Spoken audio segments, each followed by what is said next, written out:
What's up, guys? We're going straight into the finals match here between MKP and DRG, kicking it straight into Shakura's Plateau. I'm JP McDaniel. And I'm Rob Simpson, and this is going to be epic, to say the least. So, last time that these two met in the grand finals, well, first we'll talk about where they are. Down here, lower left-hand corner of the screen, currently up 2-1 in the series. This is MarineKing Prime. And his opponent over here, down in the lower right-hand corner, playing as the blue Zerg, MVP's Dong Ray Gu. All right. Now, so big thing. Yeah, sorry, I really want to finish that thought, man. Go ahead, go ahead. So MLG Winter Arena, they came into it. Yes. DRG was ahead going into the finals. Yes. MKP comes back, wins the whole thing. Correct. This time around, MarineKing has the advantage in the finals in this BO9. A B of something. All right.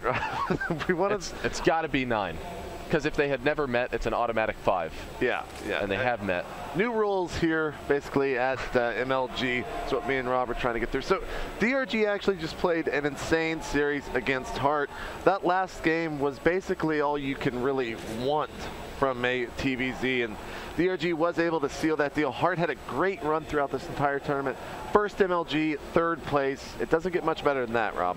Yeah, man, he had a sick showing. Also, he was just so close to winning that last game. Like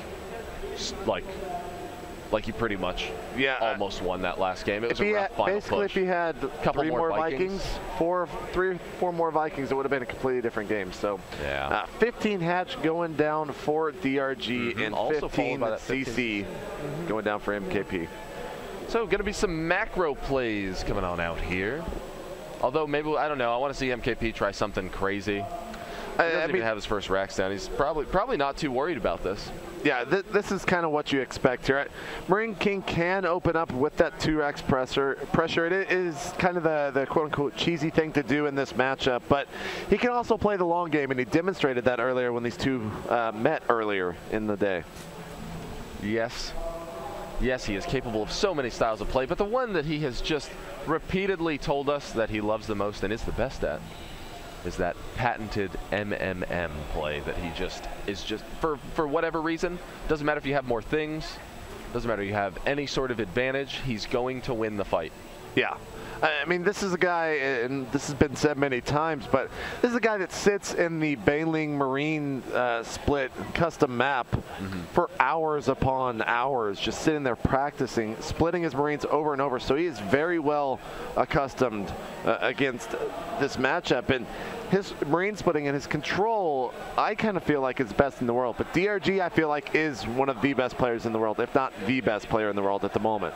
Well, he's certainly considered to be just about like the best Zerg, right? We've heard everybody on stream is just always talking about how incredibly solid all of his play was.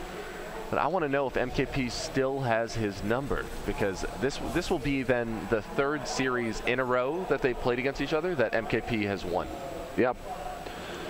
So it's kind of funny, you know, for so long everyone was saying, oh, TBT is one of the longest matchups out there. It takes 30 to 45 minutes sometimes when you get into these tank Viking stalemates. Right now, TVZ is actually kind of turning into that long game. It's very rare that you do not see that Hive Tech, the Broodlord, the Infestor come out of the Zerg. And the Terran basically just go to war with that, with pretty much the same units he's always going to be using, which of course are those siege tanks, the Marines, Vikings, and eventually some Thors thrown in there as well. But there are so many different steps to this game, and we're seeing one right here. Yeah. This is just your bread and butter TVZ, opening up reactored Hellions right after you expand, and then switching on to, of course, some more different styles of tech. And DRG, you know, he's just kind of running through the motions as well. He's getting, well, he's actually already going up to 3 gas. That is surprisingly early here. He also got a total of 3 queens out already. Man, and that Hellion play, like you said, this is just, it's almost like a guaranteed step that Terran now takes. Regardless of whether or not they end up taking that natural, you always see reactored Hellions to open up the game, just because A, they're fast and you can get lots of information, and B, if you end up making it by and frying any amount of drones, it's just so cost efficient, because you end up having a lot of minerals anyway. Now, the surprising thing here is MKP actually has a ridiculous amount of gas. We saw Hart lose almost in part to how much gas that he had. At the end of his game that he lost to DRG just now, I think that he had like 3,000 gas, or something like that, just unused. So hopefully MKP will not fall to the same error. But MKP is establishing a third now.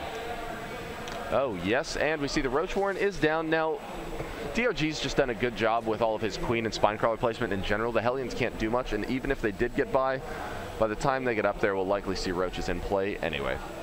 Yeah, DRG is actually one of the few Zerg players that really I've seen wall off with everything but Roaches, as he's got 6 popping out right now, but he doesn't have any to show his opponent. He really needs to get this creep tumor out one more notch into the middle of this base, or these Hellions are just going to sit here for this entire mid game. And you can even see MarineKing is expanding behind this, and that's because he's got his opponent so well contained at the moment.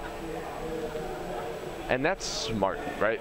What else is he going to use those Hellions for? He knows he can't get up the ramp. You might as well have a contain, might as well do something that will prevent your opponent. Oh man, but DRG with the meta move, landing the Spinecrawler. Although man, maybe with enough of a lead time, those 6 Hellions could perhaps do. No, man, he's got Transfuse already set up. So that single Spinecrawler could easily kill everything. And this is important. DRG needs to hurry up and establish dominance out here so that he can start his creep spread. He's got a lot of Roaches. They're slow right now, so those Hellions could actually be kiting them. A little bit of a miscontrol. This is so smart for DRG right now. He never showed the fact that Roaches were coming. Used the Spinecrawler to scare away the Hellions, and now he's going across the map with a huge amount of Roaches and Lings. And these Lings are looking like they're going to pop into the third before ever. Okay, he is going to be doing a huge Baneling attack here. There is only one tank. He's going to move in with the Roaches first. Maybe fall back some, but so this is actually really crazy. I think DRG is going to just be able to destroy here. Rob, here we go. This is going to be so many Banelings rushing up into here. Oh, the other tank is not sieged, unfortunately enough for MKP.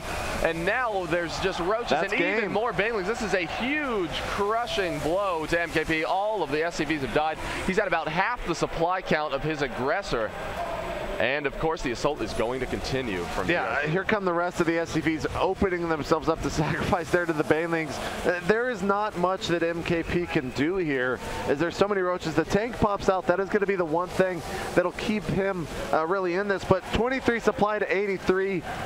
This game is over, and it's already going to DRG. What a fast 10-minute opening to this grand finals. And yeah, DRG really doing an awesome job. We saw MKP take a little bit of a risk there. MKP forced to tap out, so first game, fourth game does go to DRG. Yeah. That ties up the series. It's now 2-2 in this best of 9. Yeah, we talked about actually how he was hiding or was walling off so well in the past. He used those 3 queens and that Spinecrawler to hide his entire tech. As soon as he got a couple kills on those Hellions, and MarineKing made the mistake of overextending his economy in a sense with that third base. He was down 400 minerals that could have been in his army. He went for that big Baneling bust with all the Roaches, and that was all she wrote for that match. It definitely was. It was unfortunate for MKP there. He went out, he took a risk, he did something he doesn't normally do, trying to establish that third base, and DRG just took advantage of him. Absolutely. So, ladies and gentlemen, when we get back, we are going to be going into game number 5 in the series between DRG and MKP here at the Major League Gaming Winter Championship Grand Finals. For JP, I'm Rob Simpson. We'll see you soon.